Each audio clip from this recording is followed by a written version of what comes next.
সুপ্রিয় দর্শকবৃন্দ, আসসালামু আলাইকুম। প্রতিদিনের মতো আজকে আপুকে আমার চ্যানেল হাজির করেছি। মিডিয়া কি কেন আসছে সেটা আপনাদের শোনাবো। আসসালামু আলাইকুম আপু, ওয়ালাইকুম আসসালাম ভাইয়া। ভালো আছেন? আলহামদুলিল্লাহ ভালো আছি। আপনি ভালো আছেন? ইনশাআল্লাহ ভালো। আপু কি আগে বিয়ে শাদী হয়েছিল? না, বিয়া শাদী হয়েছিল। আচ্ছা, স্বামী আছে নাকি নাই? স্বামী নাই, তালাক দিয়ে দিয়েছে। কতদিন ধরে স্বামী ছাড়া আছেন? আজকে 4 মাস থেকে। 4 মাস ধরে স্বামী ছাড়া আছেন।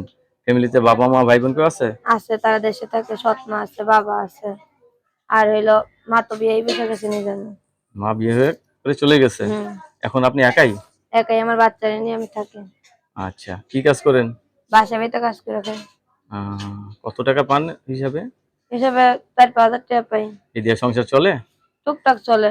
টুকটাক চলে। যাই হোক, আপনি এখন জীবন সঙ্গী চাচ্ছেন। হুম। ছেলে যেই বয়সের হোক কোনো সমস্যা নেই, না? নাই। ফ্যামিলিতে আপনি একা একাই থাকেন। বাচ্চা নিয়ে একাই থাকি। রাত্রে একাই ঘুমান? একাই ঘুম। সকালবেলা খাইছেন কিছু? সকালে খাইছিলাম।